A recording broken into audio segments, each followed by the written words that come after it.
From a defensive side of the ball, you know, we need to make sure, as I said, develop more depth, but there's certain situations that we really will concentrate on and things that we need to get better at.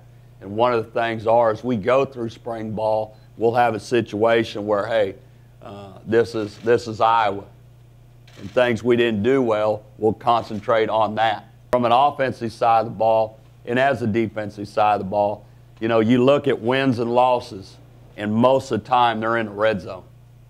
From a defensive standpoint, getting the stop. From an offensive standpoint, scoring inside the red zone. If you're a good red zone team and you're good at fourth down situations and you don't get in third and long, you're going to win most of your games.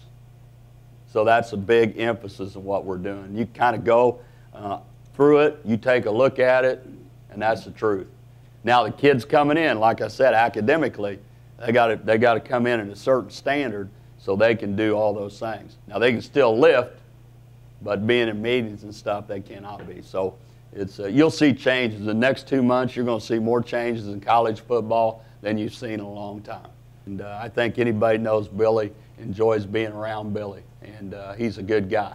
And with that, where he's at in his career and where he's at in life, I understood some things when I came in here. We brought Billy in, and he's helped us certainly in some areas of that expertise that we needed at that particular time.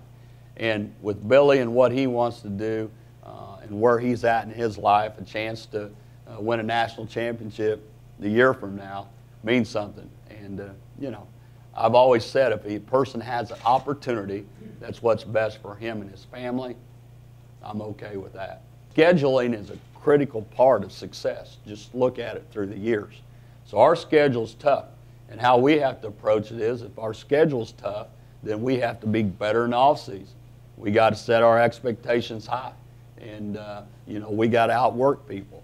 I would tell you there is a difference this year. I can tell you that right now in the off-season workouts. I'm not going to turn the program around by myself. And it all comes with the people in the state. The most important person out of the whole thing is President Kaler.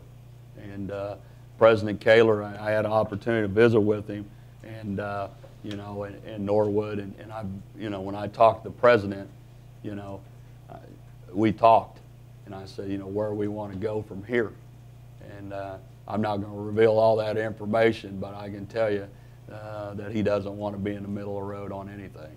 I made $250 a month, and I was very appreciative then, very appreciative. And if I had to go back to doing that, I'd be all right.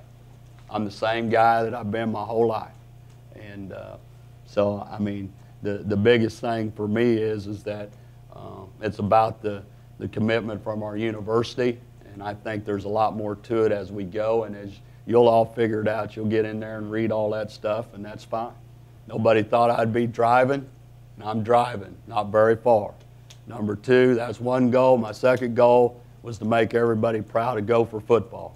And I think we moved forward on that, but I don't think anybody in the room is satisfied with that. And so I got to truly move it forward. I got to change the people that tell me 40 years of frustration. I got to continue to change that.